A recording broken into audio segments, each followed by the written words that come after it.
You wake up already tired. Not the kind of tired that comes from sleeping badly, but the kind that feels baked into your body before the day even starts. You go through the motions. You answer messages. You show up to work. You pay attention in conversations. You keep your life moving forward. From the outside, nothing looks wrong. If someone asked how you're doing, you'd probably say, "Fine." But underneath that word, there's a quiet depletion, a sense that even small things require effort now, that your mind feels crowded, like it never fully powers down, that rest doesn't quite restore you the way it used to. You can't point to a single crisis. There's no dramatic burnout moment, no obvious breakdown. And that almost makes it harder to explain, because you don't feel justified in being this tired. So you wonder if you're just weak, or unmotivated, or failing at something everyone else seems to manage. But what if this exhaustion isn't a flaw in you at all? What if feeling drained in a life that looks fine is actually telling you something important about the world you're living in, and the nervous system trying to survive inside it? When people talk about exhaustion, they usually imagine something obvious: overwork, stress, a job that's too demanding, a life that's clearly out of balance. So when you say you feel drained, the unspoken question often follows: but why? After all, you're functioning, you're responsible, you're keeping up, you're not falling apart, you're not failing publicly, you're not in crisis. And because of that, your tiredness gets mislabeled, sometimes by others, but often by yourself. It gets framed as poor time management, a lack of discipline, a mindset problem, something you should be able to fix if you just tried harder or optimized your life better. Modern life quietly teaches this assumption. If nothing is visibly wrong, you shouldn't feel this exhausted. But that assumption misses something important. It focuses on events instead of exposure. It looks for a single problem instead of noticing the constant, low-level demands placed on your attention, emotions, and nervous system every day. Your exhaustion doesn't come from one dramatic stressor. It comes from accumulation, from always being reachable, from constantly processing information, expectations, updates, and subtle social signals, from needing to stay mentally on, even during moments that used to be neutral or restful. On the surface, your life looks manageable, but internally, your system is doing far more work than it was ever designed to do continuously. This is why your tiredness feels confusing. It doesn't match the story you've been told about what exhaustion is supposed to look like. And once you stop assuming that something must be wrong with you, another possibility begins to emerge: that this constant depletion might not be a personal failure at all, but a natural response to an environment that never truly lets your system settle. To understand why modern life feels so draining, it helps to look at what your nervous system is actually built to do.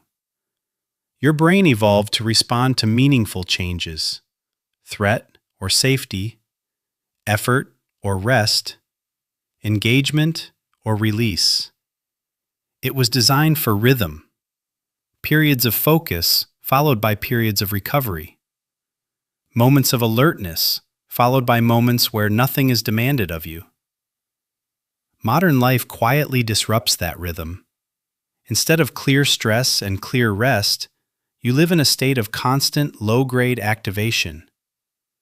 Your nervous system is rarely alarmed enough to trigger collapse, but it's almost never calm enough to truly reset.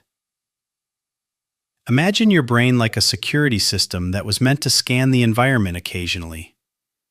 Now it's being asked to monitor everything all the time.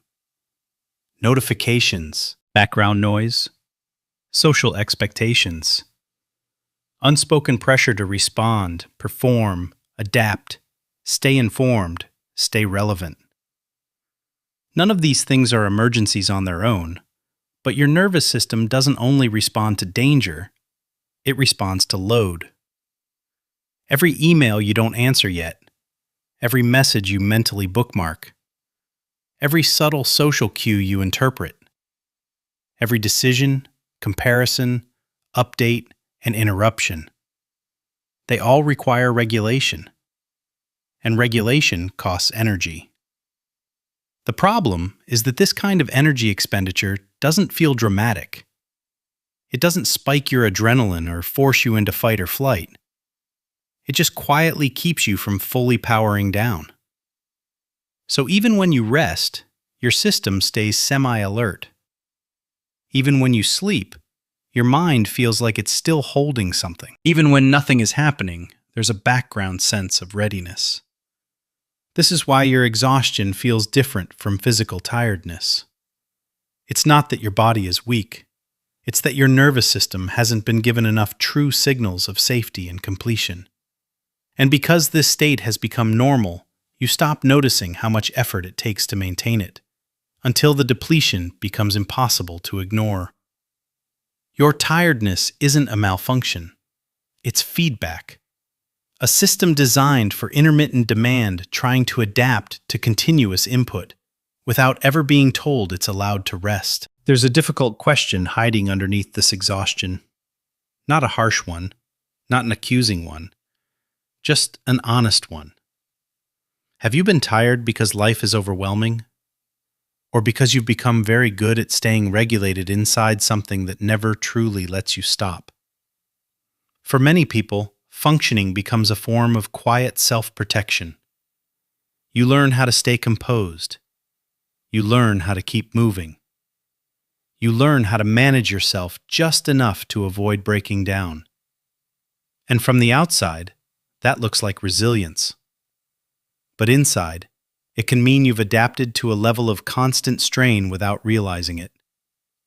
Your nervous system doesn't get dramatic. It gets efficient.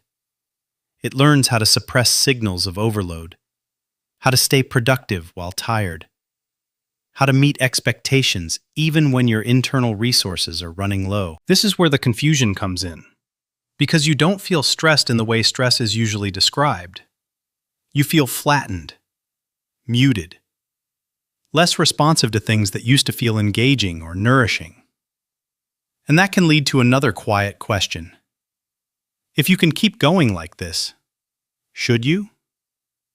There's no moral failure in adaptation. Your system did what it needed to do to function in the environment it was given. But adaptation isn't the same thing as well-being.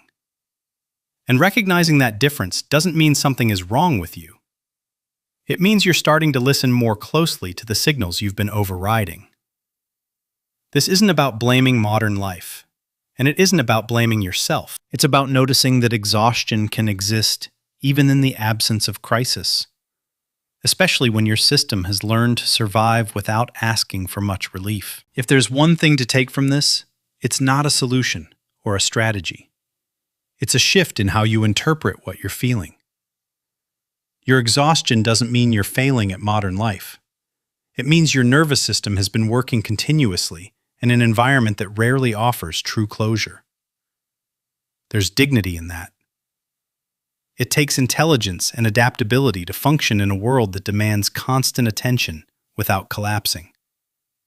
And if you've been doing that quietly, without drama, without outward breakdown, that doesn't make your tiredness less real. It makes it easier to miss. Understanding this changes the tone of the conversation you have with yourself.